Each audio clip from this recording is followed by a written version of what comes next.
warxabada ay guursaday ibni aadan ka foorxun waligii ma arkiniyo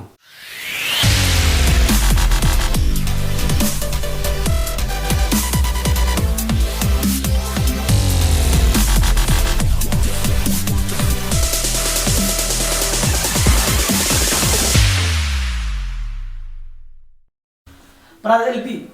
maalmahan maxaa kugu dhacay oo la murugaysantaa brother saxaab stress ay buuxano way stress ku kaas maxaa way balnoshi way maxaa naga qanaysaa macna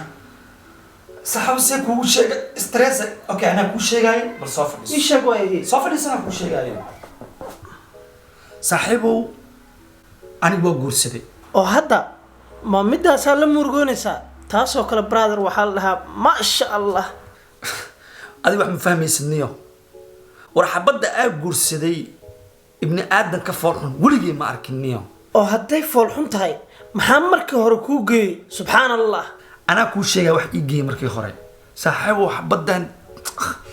taajirad way taajirad lacagta adduunka ku fadhisaa oo ma iska haysatid markaa taasoo kale waa nimcatu fushuq ma sha Allah asaxo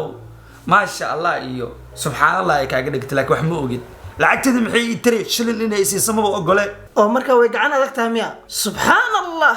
ma iskaga tagtid marka sidee uga tagaa saxaabo guri weyn ee ii dhistay lacagteeda igu gaday guri weyn ii hagaajisay see uga tagaa marka oo adaaba nasiibka ka batabe hadiiba guri weyn lagu gaday ragga dhan intaas ay raadinayaan ma balla wada heestaba nimcadaas oo kale waxa la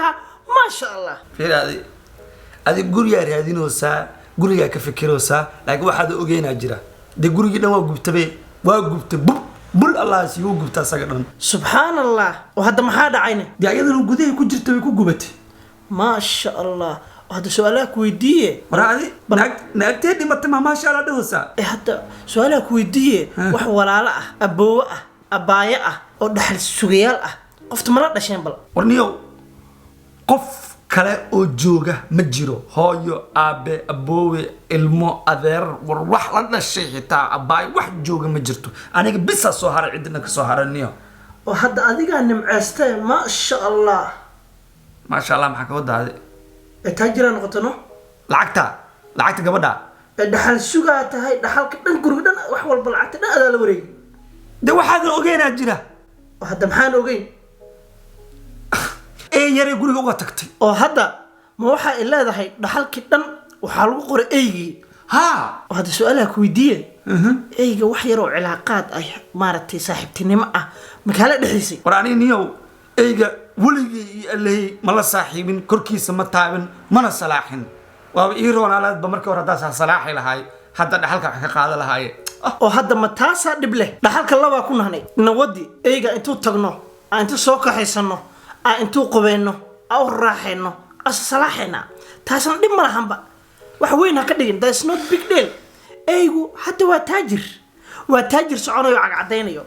waa inaa maaragta waxa waaye annagana aan aqli isku yeelnaa oo eeyga aan korsanaa oo raaxeynaa oo isbarnaa